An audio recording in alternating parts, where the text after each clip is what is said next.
Hey everyone, this is Board and Train Hamilton, and my name is Chance Brazel with Delta Canine Solutions. Uh, just doing a little bit of off-leash walking with Board and Train Hamilton, and I get a lot of questions this time of year, spring and summer, about walking our dogs in hot temperatures on a hard surface, street and sidewalk. There's pictures out there that shows dogs' pads that are ripped, burned, and so forth. And there's a saying that says, well, if it's too hot for you to walk barefooted on the hot pavement, it's too hot for your dog. Well, that would pretty much apply to probably about 75% of the year. So I want to give a little bit of some common sense information here about this.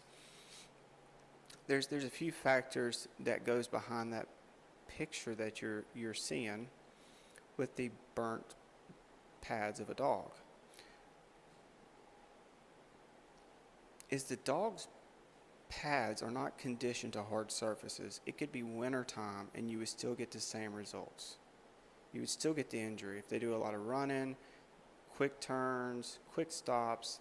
If their pads have only used to carpet and the couch in the backyard and it's never been exposed to that, then yes, your dog's pads probably will be burnt, even in cold temperatures.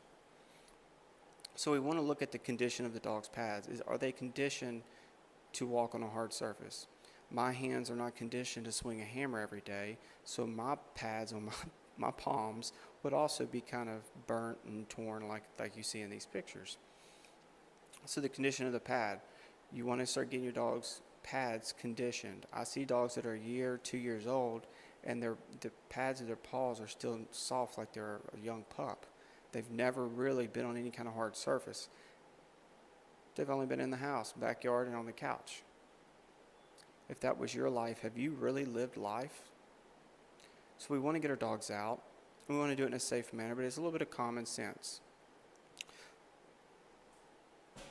The temperature, we're walking outside. It's 90 degrees. It's 2 o'clock in the evening. And we're walking out here with concrete on a hot day. I would not walk out here barefooted. However, we stay to concrete because concrete's a little bit cooler than blacktop. Blacktop asphalt is black and absorbs and maintains heat, where concrete's more of a lighter color, is a little bit cooler.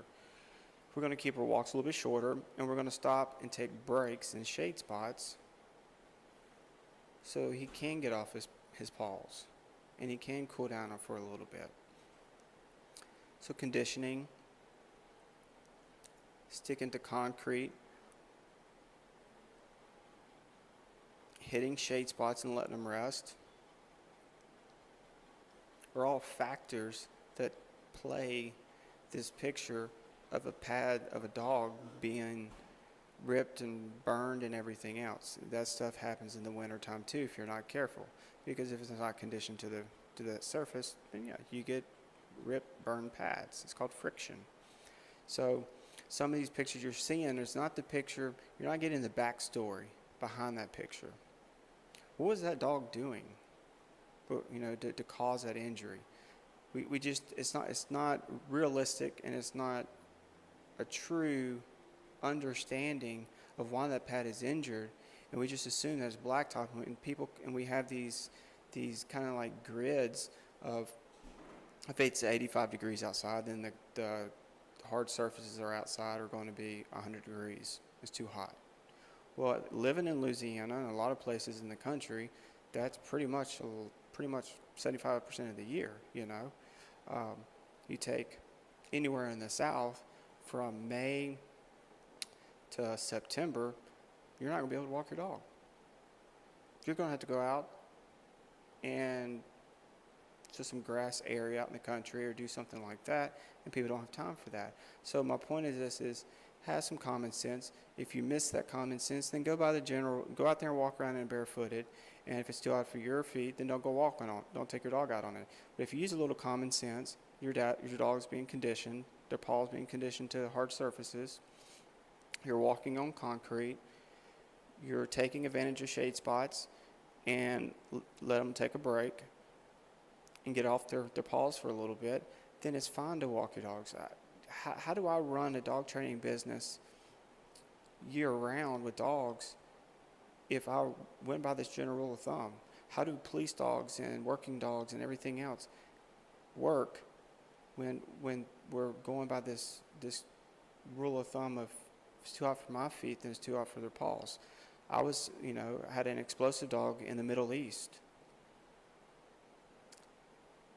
Every day it's well over 100 degrees, and we're searching vehicles which are on hard pavement. We're searching vehicles for explosives. I didn't have any problems with pads being burnt, but we made it shade areas. We kept him on there for short periods of time.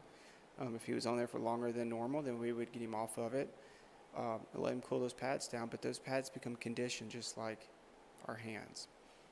So don't be scared to walk your dog. Just be smart about it. Use some common sense. Is today the first day I've ever walked my dog on concrete, and I picked to do it in June and July and decided to do an hour walk. Yes, that would be your picture. But if your dog's used to being walked, you're walking on concrete, you're taking breaks. As you can see, Hamilton's paws are just fine. So thank y'all for watching. Hope it gives you some peace of mind, because I get these questions a lot, and a lot of people are concerned about it because they see this stuff all over the internet, and they go by it and they ask me, how do I walk my dog? So there you go. It's common sense. Concrete, conditioning, breaks, in the shade. And also, when you get through walking, don't give your dog a gallon of water. That'll cause them to bloat. So we want to cool a dog off with environment. Give them just a little bit of water, maybe 8 ounces of water, and let him cool off in a cool environment like we are here with Hamilton now. We got the lights off, the ceiling fan on, AC going, and he's cooling off, taking a break. And as he cools off, then I will give him another 6 to 8 ounces of water, and then we'll go back to his normal water routine, water consumption. But you don't want to cool your dog off with a large amount of water to cause them to throw up or bloat. And that's serious stuff. So thank y'all for watching. Hamilton, you did a great job today, and your paws look great.